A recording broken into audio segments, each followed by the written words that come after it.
Ne crains rien, car je suis avec toi. Ne promène pas des regards inquiets, car je suis ton Dieu. Je te fortifie, je viens à ton secours. Je te soutiens de ma droite triomphante, dit l'Éternel bien-aimé dans le livre d'Ésaïe chapitre 41, verset 10. C'est l'heure de la prière et de la repentance. Bien-aimé, c'est la fin du monde. C'est la fin du monde. C'est la fin du monde. Prions ensemble. Seigneur mon Dieu, merci pour cette nouvelle semaine qui commence. Merci pour ce lundi matin, pour la vie, la lumière et la paix que tu déposes dans mon cœur. Je te consacre ce jour. Dès ces premières heures, viens habiter mes pensées, mes gestes, mes projets. Sois la source de ma force et le guide de chacun de mes pas. Seigneur, je te remets mes tâches, mes rendez-vous, mes responsabilités. Donne-moi la sagesse pour choisir ce qui est bon, la patience pour faire face aux imprévus et la joie de servir avec amour. Si je commence cette semaine avec des inquiétudes, apaise-les. Si je porte encore des blessures d'hier, guéris-les. Si je doute de mes capacités, rappelle-moi ta puissance. Et si je me sens seul, entoure-moi de ta présence. Ta parole déclare, ne crains rien, car je suis avec toi. Ne promène pas des regards inquiets, car je suis ton Dieu. Je te fortifie, je viens à ton secours. Je te soutiens de ma droite triomphante. Bien-aimé, le lundi est souvent vu comme un fardeau. Mais avec Dieu, il devient une nouvelle opportunité, une chance de recommencer, de bâtir, de semer. Laisse ton Père céleste t'accompagner dès aujourd'hui. Je déclare que ce lundi est une bénédiction au nom de Jésus-Christ. Je suis équipé, envoyé et soutenu par Dieu. Je choisis de marcher dans la foi et d'être une lumière là où je passe, au nom de Jésus-Christ. Seigneur, que cette journée te glorifie, rends-moi attentif à ta voix et fidèle dans les petites choses. Je te fais confiance pour cette semaine qui commence. Au nom puissant de Jésus-Christ, j'ai ainsi prié. Amen. Bien-aimé, je disais tantôt que c'est la fin du monde. C'est la fin du monde. C'est la fin du monde. C'est la fin du monde. Ça, je ne l'ai jamais dit, mais je te le dis. C'est vrai que chacun a sa fin du monde. Mais là, c'est la fin du grand monde. Et tous les grands de la terre le savent. C'est la fin du monde. Tous les signes sont réunis. Et certains fuient déjà. J'ai lu quelque part que Mark Zuckerberg, le fondateur de Facebook, a pris presque tout son argent pour aller construire un bunker à Hawaï. Un terrain de plus de 1700, qui représente plus de 1700 terrains de stade aux États-Unis. Lisez les informations. Il n'y a pas que ça, bien aimé. La machine est déjà en marche. Les robots sont déjà en marche. Les robots vont remplacer les êtres humains. Et je vous dis, c'est la fin du monde. Je vous le dis avec toute la conviction. Bien-aimé, si tu veux, le véritable refuge, ce n'est pas de prendre ses richesses pour aller s'enterrer vivant sous la terre. Parce que l'Apocalypse, personne ne peut fuir l'Apocalypse. Même si tu es à 1 kilomètre de la terre, la terre va être bouleversée, bien-aimé. La terre, ce ne sera pas la guerre comme la guerre que mènent les humains. La terre va être renversée dessus, comme on le dit. La terre va être bouleversée. Vos pieds regarderont en l'air et votre tête sera en bas. Les choses seront dessus-dessous. Ce n'est pas en prenant tout l'argent que vous avez gagné, on ne sait pas, que ce soit honnêtement ou malhonnêtement, c'est pas en prenant cet argent pour vous enterrer vivant. Parce que créer des bunkers sous-sol, c'est chercher même déjà la mort avant. Faites du bien, bien-aimés. Prenez votre argent, toutes ces richesses que vous avez amassées. Facebook, Mark Zuckerberg, je m'adresse à toi. Au lieu d'aller créer des bunkers, prends ton argent, commence, répands-toi d'abord. et donne tous tes biens aux pauvres. Pendant que nous avons encore quelques minutes à vivre sur cette terre, repentez-vous. Repentez-vous, vous les riches de la terre. Vous sentez que la fin du monde est là. Vous sentez que la fin du monde est là. Tous les signes sont réunis. Tous les signaux sont là. Que ce soit par la bombe atomique, la bombe nucléaire, que ce soit par ces robots qui vont se retourner contre nous, tout est réuni. Que ce soit par tous les types de poisons qui sont développés aujourd'hui, tout est réuni pour qu'en une seconde, le monde entier soit détruit. Qu'attends-tu pour te repentir, mon bien-aimé? Qu'attends-tu pour te réfugier au meilleur endroit? Le meilleur endroit, c'est pas la terre. Tu es poussière, tu vas finir par mourir. Toi, Mark Zuckerberg, je te parle parce que c'est ton histoire que j'ai lue aujourd'hui.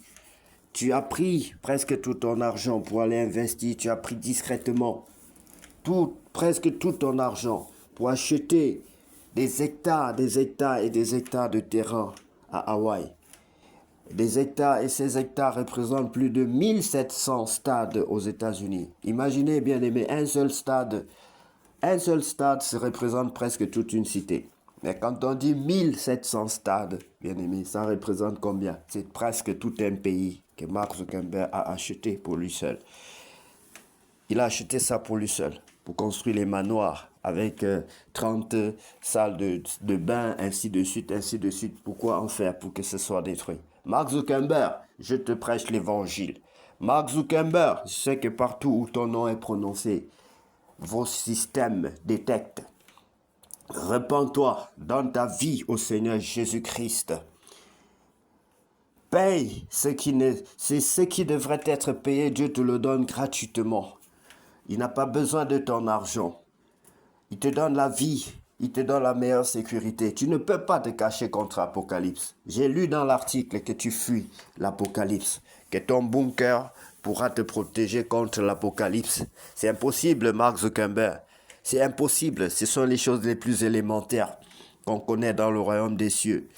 Comme Jésus pouvait dire à Nicodème que tu es docteur de la loi, mais tu ne connais même pas les béabas du royaume. Tu ne connais pas ce que ça signifie naître de nouveau. Mark Zuckerberg, tu as des centaines de milliards de dollars, mais tu penses qu'avec ces milliards-là, tu vas construire quoi? Sous-sol pour te protéger contre l'apocalypse à venir? Non, on ne se protège pas contre l'apocalypse.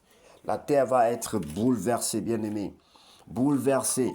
Tout ce qui regarde l'essence des choses seront renversés. Ce qui est debout sera par terre. Tout ce qui reste debout sera renversé. Ne pensez pas que vous pouvez vous cacher contre l'Apocalypse. Repentez-vous. Se cacher, c'est se cacher en Christ.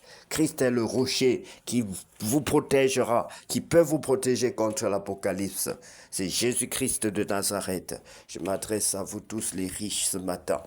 Bien-aimé, sois béni. Si tu veux donc te repentir, si tu veux donner ta vie, si tu veux te cacher contre l'Apocalypse à venir, contre la fin du monde, viens en Jésus. Viens te repentir. Viens et cache-toi en Jésus. Vends tous tes biens, donne le prix aux pauvres. Vends tous tes biens et donne le prix aux pauvres. Si tu sais que tu es un riche et tu sers Dieu, comme ce jeune homme riche qui pouvait dire, Seigneur, je fais tout cela, je prie, je jeûne, je crois en Dieu. Et Jésus lui a dit que va vendre tous tes biens. Mais c'était difficile pour lui, il n'a pas voulu vendre tous ses biens. Il a pris ses biens pour refuge. Et tous ceux qui vont prendre leurs biens pour refuge seront détruits avec leurs biens. Parce qu'ils auront choisi entre Dieu et le bien. Entre Dieu et maman. Entre Dieu et l'argent. Parce que là où est ton trésor, là où sera ton cœur. Et si ton cœur n'est pas en Jésus, si ton cœur n'est pas à Dieu, ton cœur est pour l'argent. Ton cœur est dans ton argent. Tu croiras que ton argent peut te sauver. Et c'est pour cela que tu vas bâtir des bunkers. Lorsqu'il y aura tous les problèmes, tu penseras toujours que l'argent sera là pour résoudre tous les problèmes du monde. Or, l'argent ne résout pas tous les problèmes du monde, cher ami. Et Dieu vous bénisse, venez en Jésus-Christ. Si tu es prêt à recevoir le Seigneur Jésus-Christ dans ta vie comme ton sauveur personnel et ton Seigneur, je te priais de prendre la position qui honore ce grand Dieu d'Israël qui a créé le ciel et la terre. Fléchis les genoux si tu peux, accroupis-toi si tu peux, incline-toi si tu peux, reste debout si tu ne peux pas. Fléchis tes genoux, lève les mains en l'air. Si tu ne peux pas, si tu es souffrant, si tu es allongé, reste tel que tu es, mais aie une position intérieure qui honore ton Dieu. Que ton cœur, que les genoux de ton cœur soient inclinés devant ton Dieu. Aie une attitude qui honore ton Dieu. Et tu vas donc, je vais t'aider à prier, à parler avec ton Dieu. Tu vas répéter cette prière après moi, toi qui es riche. Que tu sois riche ou pas, bien-aimé, répète cette prière après moi pour te cacher contre l'apocalypse à venir. Parce que tout le monde le sait. D'autres ont appelé leurs armes Satan 2. Parce qu'ils sont au courant, ils savent que ce sont des armes qui vont détruire le monde. Et ce monde ne va plus exister à un moment donné, bien-aimé. Si tu veux revenir en Jésus-Christ pendant qu'il est encore temps, fléchis dans tes genoux et tu vas répéter cette prière. D'un cœur sincère, je veux t'aider tout simplement. Si tu sais prier, prie seul. Si tu ne sais pas prier, je veux t'aider. Je veux te prêter mes mots. Je vais dire, Seigneur Jésus-Christ, Seigneur Jésus-Christ, Seigneur Jésus-Christ, je me répands devant toi. Seigneur Jésus-Christ, je me répands, je pleure à tes pieds, Seigneur. Je pleure et je veux essuyer tes pieds avec mes larmes. Je veux essuyer tes pieds avec mes larmes. Car je ne suis pas digne de m'approcher de toi. C'est toi le Saint de Dieu. Pardonne-moi, Seigneur, je reconnais que je suis un pécheur. Je veux me cacher en toi. Je veux partager mes biens aux pauvres. Je veux partager mes richesses aux pauvres, car je crois que c'est toi la vraie richesse. C'est toi que je veux prendre pour ma vraie richesse désormais. C'est en toi que je voudrais me cacher, que ce monde existe ou pas. Je sais que tu peux me protéger, que ce monde soit détruit ou pas. Tu es la meilleure cachette. Tu es ma sécurité, parce que c'est toi qui nous donne la vie. C'est toi qui as le pouvoir de vie et de mort sur les hommes.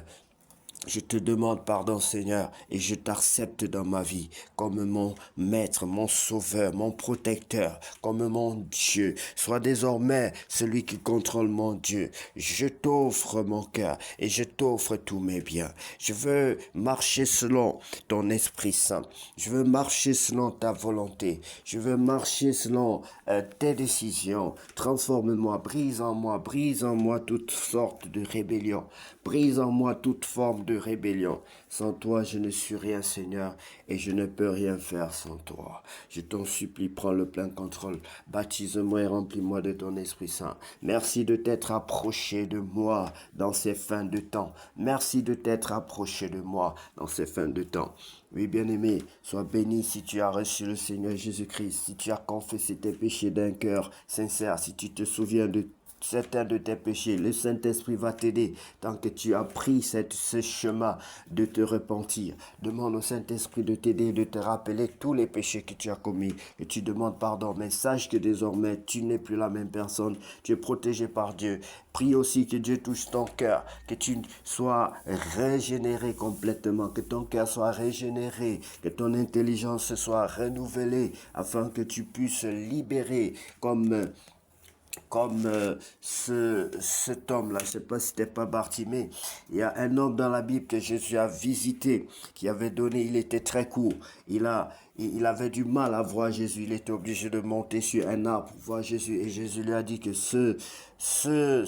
aujourd'hui, je vais entrer dans ta maison. Et quand il est entré dans la maison de cet homme était un escroc. il a décidé de partager tous ses biens, de rendre à tous ceux à qui il avait pris de l'argent 2 fois plus. Et quand le royaume de Dieu entre véritablement dans ton cœur, dans ta vie bien-aimée, tu as envie de partager tout. Tu as tellement une grande joie que tu n'avais pas avec l'argent. Tu as une grande joie que tu n'avais pas avec les amis, avec les copains, avec les copines, avec les frères, avec les sœurs de la famille, avec que tu as une joie nouvelle, bien-aimé. Et si tu n'as pas cette joie, si tu n'as jamais expérimenté cette joie, il faut te poser la question si tu as vraiment reçu le Seigneur Jésus-Christ. Car sa joie est extrême, son amour est extrême, sa puissance est extrême, sa joie déborde, bien-aimé, son amour déborde, ses bénédictions débordent, ses fleuves d'eau débordent, sa puissance déborde, et il faut que ça déborde aujourd'hui dans la vie de quelqu'un qui m'écoute, que la joie du Seigneur déborde aujourd'hui, que la paix du Seigneur déborde aujourd'hui, que l'amour de Jésus-Christ déborde dans ton cœur, que l'onction de Jésus-Christ déborde dans ta maison, déborde dans ton quartier, déborde dans ta ville, déborde au nom de Jésus-Christ de Nazareth. Soyez bénis, bien-aimés, au nom de Jésus. Nous allons continuer ces moments par la méditation, la lecture de la parole de Dieu. Bien-aimés, la parole de Dieu, c'est le pain de vie. Il y a tellement de choses qui tournent autour de nous, qui sont des choses qui, je veux dire, dangereuses, qui nous interpellent. Et si on se met seulement à parler de ces choses, on n'aura même plus le temps de lire, de parler, de lire la parole de Dieu ou de nous exhorter. Et je profite de l'occasion pour interpeller tous ceux qui sont donc tombés dans cette erreur qui est la distraction. C'est-à-dire qu'il y a des nouvelles qui fusent de partout, des notifications à chaque seconde. Tout ceci, c'est pour vous empêcher de lire la parole de Dieu. Tout ceci, c'est pour vous empêcher d'accorder une seule seconde à Dieu sur les 24 heures qu'il vous accorde tous les jours. Vous avez l'impression que tout est urgent autour de vous. Vous avez l'impression, à chaque fois vous recevez une notification, un message urgent, un message sur WhatsApp, un message sur Facebook, un message sur Gmail, un message sur Telegram, un message sur Instagram, un message de votre chef, un message de votre enfant, un message.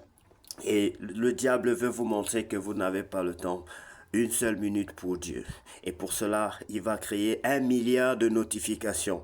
Et quand vous ouvrez votre téléphone aujourd'hui, vous avez effectivement tellement de notifications que lorsque vous commencez à les lire, vous oubliez tout ce que vous aviez à faire. Et vous pouvez passer toute une journée à consulter les notifications dans votre téléphone. Bien aimé, le diable crée des systèmes pour vous distraire, pour vous empêcher d'accorder une seule minute. Et il va ajouter à cela des personnes qui vont venir vous prêcher l'évangile du diable, vous dire combien de fois, oh, il ne faut pas prier, oh, combien de fois c'est l'église qui a tort, combien de fois ce sont les églises qui sont à l'origine de tous les problèmes du monde. Oui, bien-aimé, il faut fuir la distraction. Fuyez la distraction, car notre Dieu est un Dieu vivant.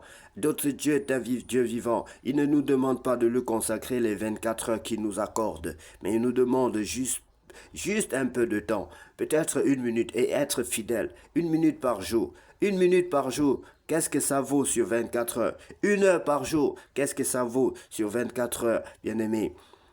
Et c'est pour toi que tu pries. C'est pour toi. Quand tu consacres ce temps à Dieu, ce n'est pas pour qu'il gagne beaucoup d'argent. C'est pas pour qu'il ait beaucoup de maisons. C'est pas pour qu'il ne meure pas. C'est pas pour qu'il ne tombe pas malade. Mais c'est pour toi-même en plus. C'est pour toi-même que tu consacres 1 minute à Dieu. Pour ta santé spirituelle, morale, intellectuelle, professionnelle. Pour ta sainteté. Pour veiller sur si tu vis dans la droiture, parce que la parole de Dieu n'encourage pas les bêtises. Est-ce que nous devons donc combattre la parole de Dieu qui nous aide à marcher droit, qui nous aide à être en bonne santé, qui nous aide à aimer notre prochain? Voilà, est-ce que la loi est contre toutes ces choses, bien-aimés?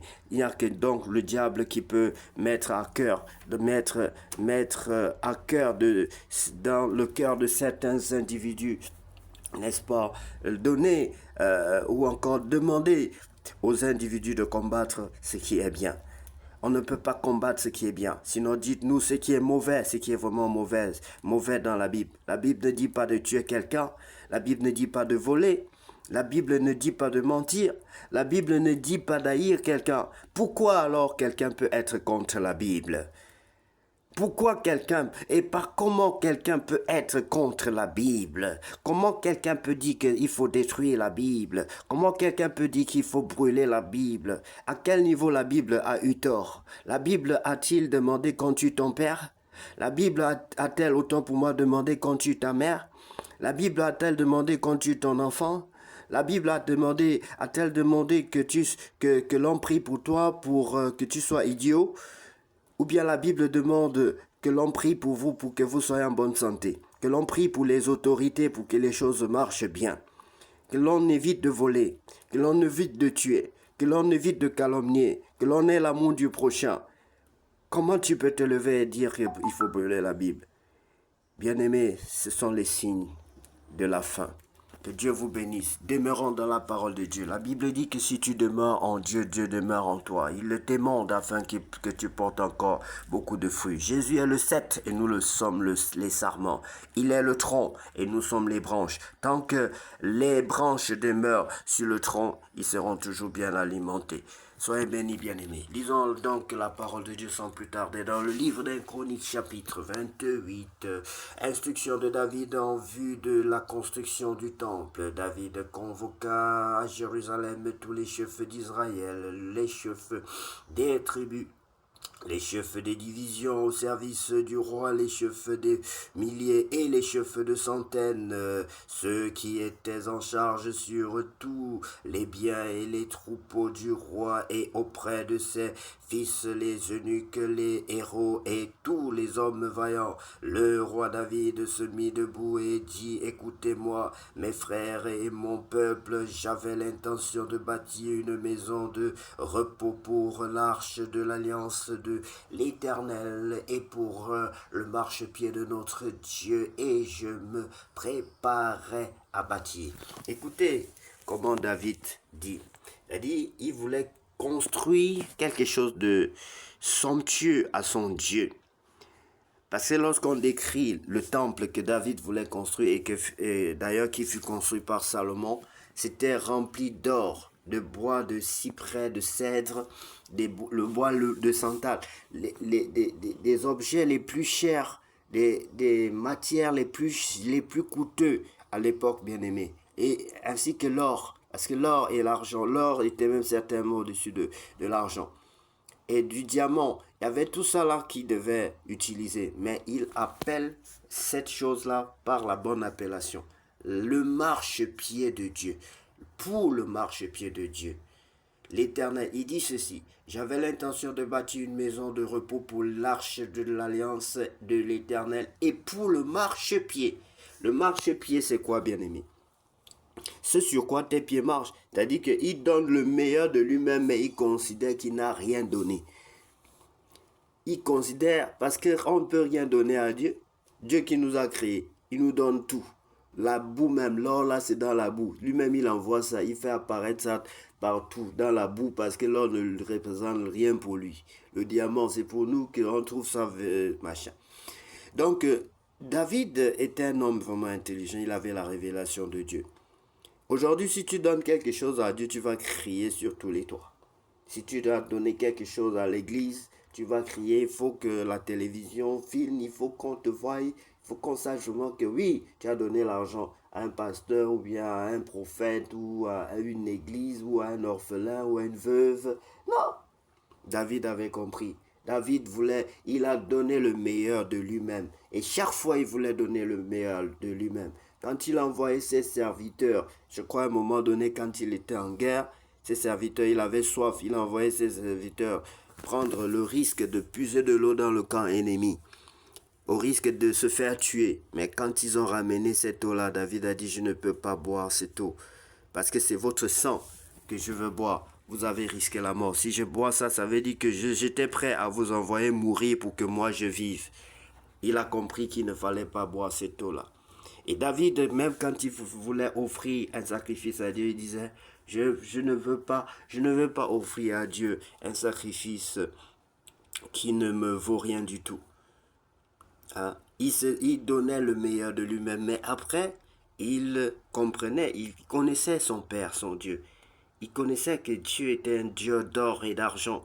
Et même les miettes qu'on lui donne là, c'est vraiment, s'il regarde, c'est même par grâce. C'est-à-dire que, voilà, quand on donne, quand on offre un sacrifice à Dieu, il peut agréer comme il peut ne pas agréer. Hein. C'était comme ça même dans l'Ancien Testament. Tu offres un sacrifice si le sacrifice n'est pas consumé miraculeusement par le feu. Quand c'était consumé, la fumée montait vers l'Éternel d'une agréable odeur. Et, et si c'était pas consumé, pourquoi il consume? Le fait déjà que ce soit consumé, c'est pour vous ramener à la raison, pour vous ramener que j'ai pas besoin de vos choses. Mais d'un petit symbole, de cette fumée-là, la fumée c'est quoi? Entre nous, les hommes, est-ce qu'on vend la fumée? Est-ce que on a déjà vu une industrie ou bien une personne qui amasse la fumée? Déjà même on ne peut pas attraper la fumée. Donc Dieu veut nous montrer qu'il est là seulement pour nous aider, parce que même quand tu donnes à Dieu, c'est un principe moral ou qui intervient sur ta mentalité. Le fait de donner, ça t'amène en fait à comprendre des principes, à déclencher des processus. Le processus, par exemple, de la prospérité. Donner là, Dieu ne mange pas cette nourriture-là. Tu peux pas dire je mange le riz, je donne aussi le riz à Dieu. Non, donc, bien aimé, nous devons vraiment souligner cet exemple de David quand il parle de marche-pied. C'est très très important. Marche-pied, ici ce mot-là, il faut le souligner. Quand tu donnes à Dieu, considère que tu n'as rien donné. Même si tu donnes tout jusqu'à ta vie, considère que tu n'as rien donné. Parce que nous lui appartenons. Nous lui appartenons. Vous ne pouvez pas, par exemple, notre vie là, on l'emprunte à Dieu. C'est-à-dire que vous ne pouvez pas emprunter la voiture d'un collègue ou bien de, je sais pas, d'un collègue, oui, ou d'un ami. Quand vous allez lui rendre sa voiture, vous tapez, vous faites du bruit, faites de la publicité, que voilà. Non, non, non, non, non. Vous lui rendez ce qui lui appartient. Notre corps là appartient à Dieu. Notre vie appartient à Dieu. Nos yeux, nos pieds, tout ça là, nous empruntons seulement. La vie là, c'est pour cela que la Bible dit ceci, que notre corps, c'est le temple du Saint-Esprit. C'est-à-dire, c'est la maison de Dieu. C'est lui-même qui a pris la poussière. Hein? Il t'a fabriqué comme ça, là. Et tu lui appartiens. Il te laisse seulement faire la bouche, là, cadeau. Tu fais la beauté, là. Oh, ma vie, je vis ma vie comme je veux. Oh, je ne veux pas qu'on me parle comme ça. Oh, je vais m'habiller comme je veux. Je parle comme je veux. Oh, ce sont les démons qui vous animent. Il faut être humble, il faut savoir que Dieu peut reprendre ça tout de suite même. Il peut enlever le souffle là, de suite même. Tout de suite. Et aucun médecin ne dira mot. Aucun riche ne dira mot. Dieu décide d'enlever le souffle de Bill Gates ou de je sais pas de qui là. Qui va parler? Il faut honorer Dieu. Ayez peur, ayez crainte de Dieu. Quand on a un président Trump, que ce soit qui parle souvent de Dieu, et qui montre qui croit quand même à ce Dieu-là. C'est important. Que tu sois grand ou petit, tu dois respecter Dieu. C'est lui qui est notre créateur. Il peut retirer le souffle de vie quand il veut. Nous n'avons pas le pouvoir sur le souffle de vie, même pas le démon. Nous n'avons pas, s'il retire la personne, même si tu as tout l'argent du monde, on ne peut rien. Tes parents ont tout l'argent du monde. Donc faites attention avec l'orgueil, avec l'arrogance, avec tout le désordre que vous faites là partout. Hein? Sur les réseaux sociaux, c'est comme si la vie ne vous appartient pas. Jésus est la vie. Jésus est la vie. Et c'est Dieu qui a insoufflé le souffle de vie. Le souffle de vie lui appartient.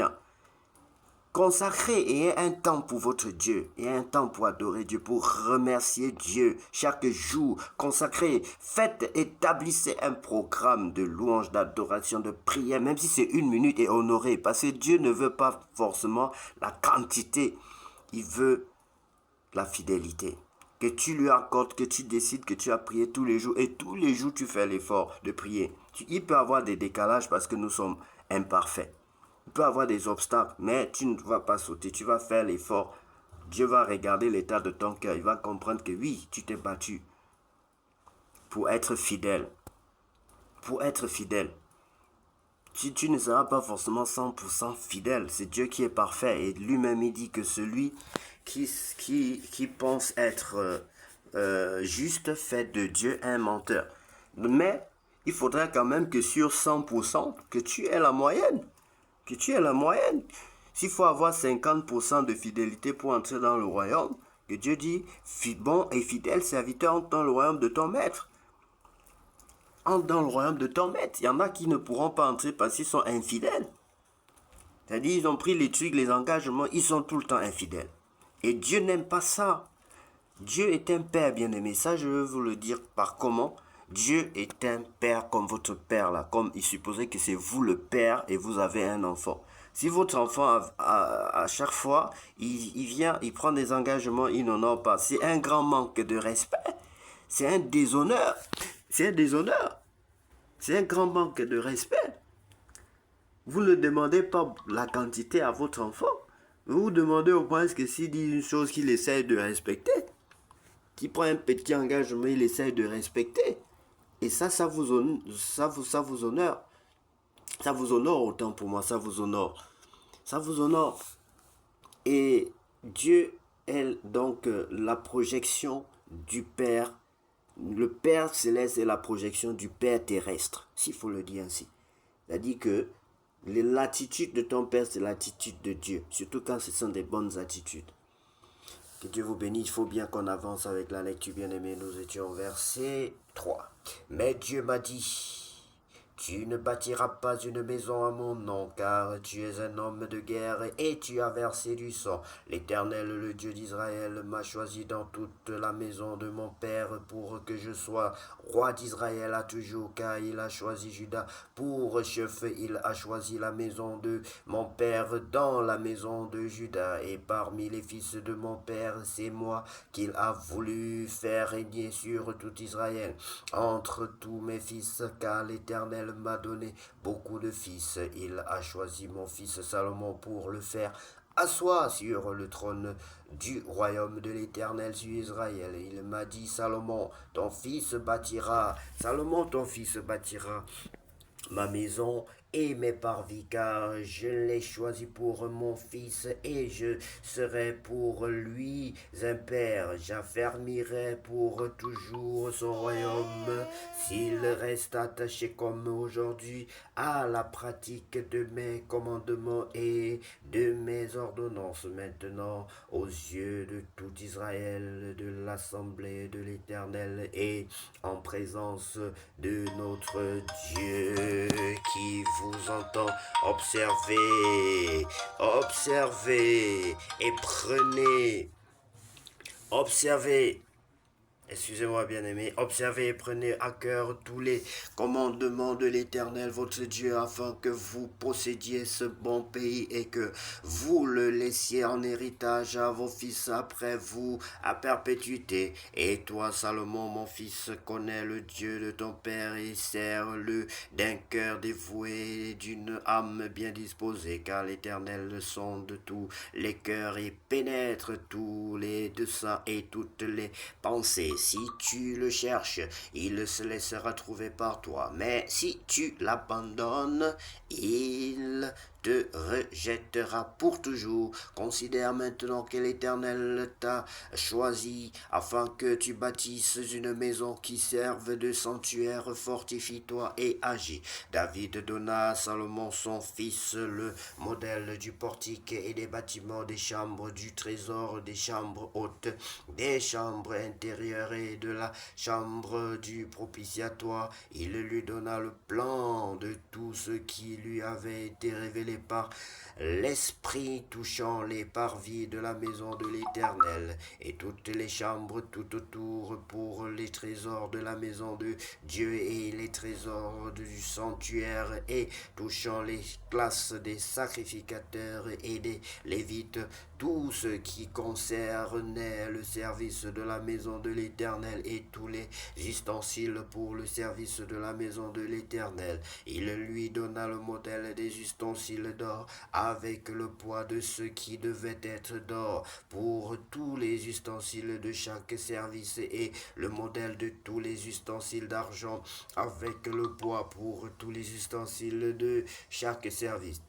Il donna le poids des chandeliers d'or et de leurs lampes d'or, avec le poids de chaque chandelier et de ses lampes, et le poids des chandeliers d'argent, avec le poids de chaque chandelier et de ses lampes, selon l'usage de chaque chandelier. Il lui donna alors au poids pour les tables des pains de proposition pour chaque table, et de l'argent pour les tables d'argent. Il lui donna le modèle des fourchettes, des bassins et des calices d'or pur, le modèle des coupes d'or avec le poids de chaque coupe, et des coupes d'argent avec le poids de chaque coupe, et le modèle de l'autel des parfums en or épuré avec le poids. Il lui donna encore le modèle du char, des chérubins d'or qui étaient leurs ailes et couvrent l'arche de l'alliance de l'Éternel. C'est par un écrit de sa main. Il dit David que l'Éternel m'a donné l'intelligence de tout cela, de tous les ouvrages de ce modèle. Amen. Oui, bien aimé, quand Dieu t'a donné l'intelligence, tu sais. Si tu dis que tu es intelligent, que Dieu t'a donné l'intelligence, ce n'est pas de l'orgueil. Pour cela, Dieu m'en a donné aussi. David dit, c'est pas un écrit de sa main. Dit David que l'Éternel m'a donné l'intelligence de tout cela. Donc, quand Dieu t'en a donné, tu sais. Quand ton père te donne la voiture, mais tu ne peux pas dire qu'on te pose la question, tu as la voiture. Si tu as une voiture, monsieur, vous avez une voiture, tu dis, mais oui, j'ai une voiture. Si on t'a donné un vélo, oui, j'ai un vélo. Si Dieu t'a donné l'intelligence, tu sais. Quand tu n'as pas l'intelligence aussi, tu dois demander. Et surtout, ce qui est grave, c'est quand tu ne sais même pas ce dont tu as besoin. Quand tu n'as pas d'intelligence, tu demandes à Dieu. Tu n'as pas la sagesse, demande à Dieu. Mais quand tu reçois la sagesse, tu dois savoir que je suis doté d'un pouvoir qu'on appelle la sagesse, d'un don ou bien d'une valeur ou d'une capacité de discernement. J'ai la sagesse de Dieu, j'ai le baptême j'ai l'esprit de Dieu en moi. Et c'est important de le connaître, bien aimé, afin d'entretenir. Parce que si tu ne crois pas que tu es baptisé du Saint-Esprit, comment auras-tu une bonne relation avec l'Esprit de Dieu? Si tu ne crois pas que tu as la sagesse, comment vas-tu exploiter cette sagesse-là, ce don-là ou ce talent en matière de sagesse? Parce que quand tu as la sagesse, tu peux faire sortir une parole de sagesse qui résolve le problème d'une nation, par exemple. Souvenez-vous de Salomon. Je crois que l'un de ses tout premiers exploits, c'est lorsqu'il y avait deux femmes prostituées qui se disputaient. L'enfant, l'une disait que c'est mon enfant, l'autre disait parce qu'il y avait un enfant mort parmi les deux enfants de ces deux prostituées. Une s'était couchée sur son enfant et son enfant est mort par asphyxie. Et Salomon a fait sortir parole de sagesse. Donc on a compris qu'il a la sagesse. Lui-même, il savait qu'il avait ça. Et quand tu as ça, il faut l'exploiter pour la gloire de l'Éternel, bien-aimé. David dit à Salomon, son fils, fortifie-toi, prends courage et agis. Ne crains point et ne t'effraie point. Car l'Éternel Dieu, mon Dieu, sera avec toi. Il ne te délaissera point, il ne t'abandonnera point, jusqu'à ce que tout l'ouvrage pour le service de la maison de l'Éternel soit achevé. Voici les classes des sacrificateurs et des Lévites pour tout le service de la maison de Dieu. Et voici près de toi pour toute l'œuvre, tous les hommes bien disposés et habiles dans toute espèce d'ouvrage, et les chefs et tout le peuple docile à tous tes ordres. David veut se rassurer, bien-aimé, que l'œuvre de Dieu, que tout ce qu'il faut pour exécuter, pour construire le temple de l'Éternel, qu'il a appelé le marchepied, j'ai apprécié l'expression, le marchepied de l'Éternel, que tout ceci est prêt. C'est-à-dire, David, c'était un homme humble. Il pouvait donner toute sa richesse. Souvenez-vous, lorsqu'il a dansé nu, torse nu, je veux dire torse nu, lorsque l'arche de l'Éternel, qui est le symbole de la présence de Dieu en Israël, quand l'arche était retournée En Israël, David a dansé nu. Et à l'une de ses femmes qui était l'une des filles de Saül, qui lui a mal parlé, que comment toi qui es roi, tu te mets torse nu comme ça, tu nous déshonores. Parce qu'elle. Et cette femme-là est partie, elle est morte sans enfant. Dieu l'a maudit. Dieu l'a maudit parce que elle s'est moquée du roi. Dieu veut qu'on le loue, qu'on le chante, qu'on danse pour lui de tout cœur, qu'on qu'on le célèbre de tout cœur comme David. Quand l'Esprit de Dieu habite en moi, je saute comme David. Quand l'Esprit de Dieu habite en moi, je chante comme David. Quand l'Esprit de Dieu s'agite en moi, je suis comme David. Je chante comme David. Oui, bien-aimé, David a été aussi donc un modèle dans la louange, dans l'humilité, dans l'amour du prochain. David a été pour beaucoup dans... David est un grand modèle et c'est pour cela que David, c'est l'homme selon le cœur de Dieu. Et nous devons aussi tirer ces exemples-là d'humilité. Il était riche et il savait distribuer ses biens, partager, servir l'Éternel avec. Voilà, aujourd'hui Dieu s'adresse aux riches à travers ma bouche. Et voilà quelqu'un qui était même roi, il avait tant de biens, mais il a pensé à, il était prêt à donner, à investir tous ces biens-là pour construire l'œuvre de Dieu. Toi qui es riche là, Bill Gates, Microsoft, vous tous là, les Zuckerberg, les Bezos, qu'en faites-vous avec votre argent? Qu'en est-il de votre argent? Que faites-vous de vos richesses? C'est le temps de donner à Dieu. Vous avez déjà tous les signes que ce monde va être détruit. Vous êtes aujourd'hui tous en train de penser, y compris l'autre là qui veut toujours aller sur la lune ou sur le soleil là. Comment il s'appelle encore qu'on dit l'homme le plus riche de la terre là. Vous n'allez pas mourir. Hein. Vous n'allez pas mourir. Le soleil va vous protéger de l'apocalypse. Ou bien vous allez vivre 200 ans ou 500 ans. Moi, je ne comprends pas. Donnez vos richesses, remettez. Vous avez amassé des richesses inutilement. Parce que là, vous vous rendez compte que vous avez amassé d'énormes richesses inutilement. Parce que la mort est là dans quelques années. Vous n'allez pas dépasser, ce serait difficile que vous dépassiez 100 ans. Et même à 100 ans, vous n'avez plus des envies, vous n'avez plus les mêmes envies qu'à l'âge de 50 ans ou bien de 60, de 70 ans. Et vous êtes toujours là, têtu, rebelle, vous ne voulez pas dépenser un centime, parce qu'il faut qu'on dise toujours c'est l'homme le plus riche. Hein? Si vous sentez qu'en dépensant 5 francs sur les milliards que vous avez, vous allez passer à la deuxième position. Hein? Là, vous n'allez pas dépenser. Vous préférez voir quelqu'un mourir à côté de vous, même si c'est votre fils. Pourvu que vous gardez le titre du premier homme le plus riche, ou deuxième homme le plus riche, septième homme le plus riche, 17e homme le plus riche. Et vous êtes pingres. Vous êtes les plus pingres du monde. Voilà quelqu'un qui achète l'équivalent de 1700 stades. Mark Zuckerberg, tu fais quoi avec 1700 stades? Les stades américains. Un seul stade pour une seule personne, ça construit toute une cité. Toi, tu en prends 1000. Pardon. Excusez-moi, bien-aimé. Toi, tu en prends 1000, mon frère. Tu en prends 1700. Presque 2000 stades pour construire les... Pour toi seul. Pour toi seul. Pour toi seul. Pour que l'équivalent d'un milliard de personnes vivent dans la pauvreté. Avec tout cet argent-là, tu peux construire même des industries en Afrique.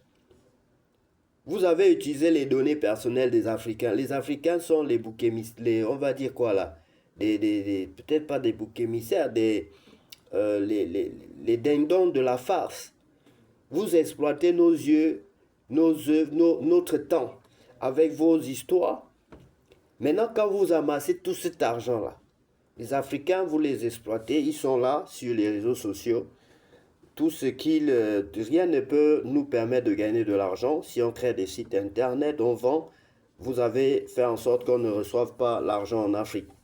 PayPal ne peut pas envoyer son argent en Afrique. Il ne peut que prendre l'argent des Africains. depuis qu'Internet existe.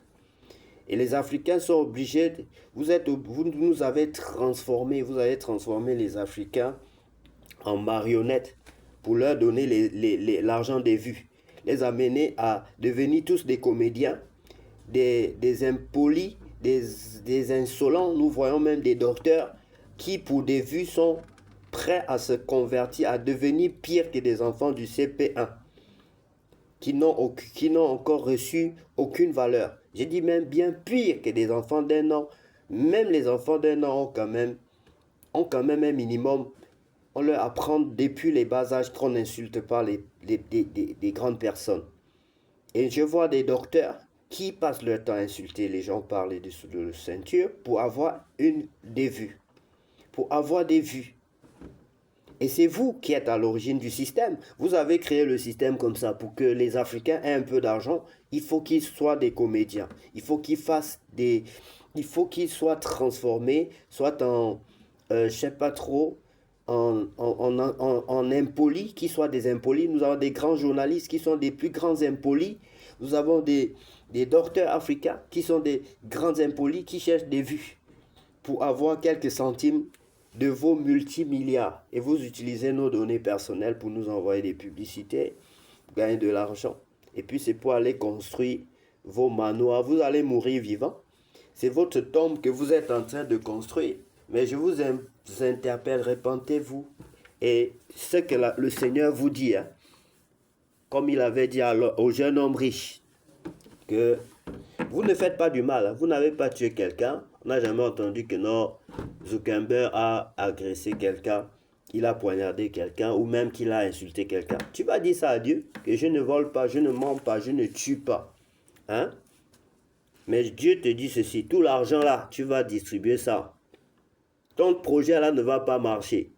Ton projet de construire le manoir là, tu as acheté presque tout Hawaï pour construire l'équivalent de 1700 stades. 1700, j'ai peut-être les données ici là, attendez. 1700, voilà, oh Dieu est grand, c'est ça, non? Voilà, 1700, c'est où Mark Zuckerberg. Permettez-moi, j'ai les quelques données ici. Voilà, je lis au moins les titres. Malgré les batailles juridiques, le milliardaire de la tech Mark Zuckerberg a discrètement acquis un vaste domaine d'environ 930 hectares.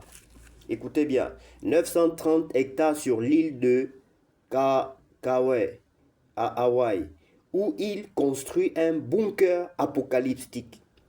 Un bunker apocalyptique. C'est l'équivalent de 1700 stades. Bien-aimé, tu vas construire ça là, tu ne vas pas mourir, tes enfants ne vont pas mourir. Ce n'est pas l'argent des milliards de personnes, ce n'est pas l'argent que que vous avez réussi. Dieu vous a donné l'intelligence pour appauvrir les autres, c'est ça? N'est-ce pas? Vous faites en sorte qu'on ne soit pas capable de vendre des produits et recevoir l'argent en Afrique. Il faut se transformer en activiste, en impoli, insulter les autorités, dire des bêtises, créer des comédies qui n'ont pas de sens, hein? Vous transformer les êtres humains en animal, en chien, parce que c'est ça qui paye, qui donne les vues. Et vous encouragez cela, parce que quand ces personnes-là ont des vues, vous leur donnez un peu les miettes. Vous avez des individus qui partent manger la nourriture des autres, même si c'est empoisonné, même si la personne qui est en train de manger cette nourriture-là a une maladie contagieuse, la tuberculose. Vous avez certains activistes qui vont aller manger cette nourriture-là, et juste parce qu'elles veulent avoir des vues. Vous avez d'autres qui marchent avec des machettes. Il y a tant de choses. Vous connaissez de quoi on parle? Zuckerberg accusé de coloniser l'île à coups de milliards et avocats. Il a les avocats, je te dis déjà, je te dis que ça n'a pas abouti. Laisse ça, Zuckerberg. Ce qui serait mieux pour toi, d'investir en Afrique. Viens verser tous ces milliards-là. Parce que ce sont les Africains, qui ont payé le plus lourd fardeau dans vos histoires là. Vous avez l'argent, vous avez empêché les banques européennes, américaines d'envoyer l'argent aux web marchands africains. On sait de quoi, vous connaissez de quoi je parle. Pour ceux qui connaissent l'histoire de PayPal, l'histoire de tous ces gens-là, l'autre banque, c'est quoi encore là? Les banques en ligne, là, toutes ces banques-là reçoivent notre argent. On peut acheter sur Amazon, on ne peut pas vendre et recevoir de l'argent depuis l'Afrique. Vous allez nous rendre cet argent-là. Vos projets, vous êtes dépassé, vous êtes dépassé de tout l'argent que vous avez extorqué là, que vous avez volé.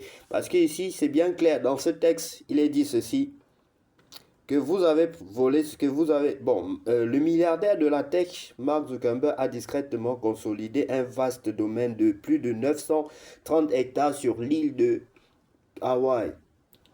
Ce domaine accueille une grande résidence privée ultra sécurisée, conçue pour être totalement autonome et résiste à des crises extrêmes. J'ai envie de voir la partie où on compare l'île. Déjà, dans cet article-là, on dit ceci. Voilà, c'est très bien. Ce projet inclut des installations souterraines, des systèmes de sécurité avancés et des ressources locales, ce qui lui vaut d'être parfois qualifié de refuge anti-apocalypse. Bien, mon ami, tu ne peux pas fuir Apocalypse. Tu ne peux pas, vous ne pouvez pas fuir Apocalypse. Que ce soit toi, Zuckerberg, que ce soit l'autre là qui veut toujours aller sur la lune là, son nom m'échappe ce matin. L'homme le plus riche du monde, là, soi-disant, ce complexe privé high-tech serait si gigantesque qu'il rivalise désormais avec le budget annuel de fonctionnement de l'île en matière de valeur. Mais ce projet fait face à une contestation gigantesque. Tu achètes tout un pays juste pour construire une maison pour une seule personne. Ça dit que une île peut-être où il y a, je ne sais pas combien de milliers de personnes, même si c'est 1000 personnes, toi tu prends la terre de 1000 personnes pour en faire, c'est-à-dire toi seul, tu dois être au milieu le plus riche. Je ne sais pas comment décrire cela. Mark Zuckerberg, PDG de Meta, est l'une des personnes les plus riches au monde, avec une fortune estimée à plus de 244 milliards de dollars, selon le Bloomberg Billionaire Index. Il est décrit comme une personne très discrète et semble éviter l'exposition au public, au grand public. L'ironie de la chose, c'est qu'il a bâti sa fortune en exploitant des données personnelles d'autres personnes. Vous voyez, en exploitant des données personnelles d'autres personnes par le biais des plateformes de médias sociaux axées sur la publicité ciblée. Il fait les choses donc discrètement parce qu'il sait que cet argent-là, il n'a pas eu en vendant les mangues ou bien les tomates au marché. Il n'a pas eu en travaillant, on va dire légalement. Il a exploité les données personnelles des gens pour avoir beaucoup d'argent et puis pour aller enterrer ça dans l'île où ils vont mourir. Aller faire noyer ça. Répands-toi mon ami, répands-toi. Viens distribuer cet argent-là aux Africains. Et comme c'est réputé être le continent le plus pauvre, Jésus avait dit au jeune homme riche, tu es jeune, Mark Zuckerberg, et tu es riche. Le message de Jésus s'adresse aussi à toi, s'adresse à toi en particulier ce matin. Et je le dis avec la crainte de l'Esprit de Dieu, c'est pour toi ce message. Tu dois venir distribuer tout ton argent là aux Africains. Et l'Afrique sera le continent le plus riche. La parole de l'Éternel dit que la gloire de la dernière maison sera plus grande que celle de la première. L'Afrique qui était dernière maison, en termes de maison, va devenir dans la première. Sa gloire sera plus grande. Et toutes vos richesses vont venir chez nous. Parce que ceux qui veulent vraiment fuir l'Apocalypse, là, l'Apocalypse c'est Jésus. Si tu viens verser toutes tes richesses là, ici en Afrique, chez nous, pour sauver les pauvres et tous ceux-là qui aujourd'hui même sont devenus aveugles à force de lire les messages sur Facebook et qui ne bénéficient de rien, là Dieu va te pardonner, tu seras sauvé. Bien-aimé, que Dieu vous bénisse abondamment et que cette journée soit la plus belle de toutes les journées déjà passées sur cette terre. Et je vous aime beaucoup, j'aime beaucoup Mark Zuckerberg. Je suis abonné sur sa page. Lui prêcher l'évangile, ce n'est pas lui en vouloir. Je suis aussi sur leur plateforme. Je crains Dieu, je ne peux pas craindre l'homme plus que Dieu. Mes affaires aussi, je les fais sur Facebook. Je fais aussi, j'ai mon entreprise, je publie mes choses sur Facebook. Mais c'est pas amour que je parle à Mark Zuckerberg. Bon, s'ils prennent ça mal aussi et qu'ils veulent me sanctionner, bloquer tous mes trucs sur Facebook, pour la gloire de Dieu, j'accepte. Que Dieu vous bénisse.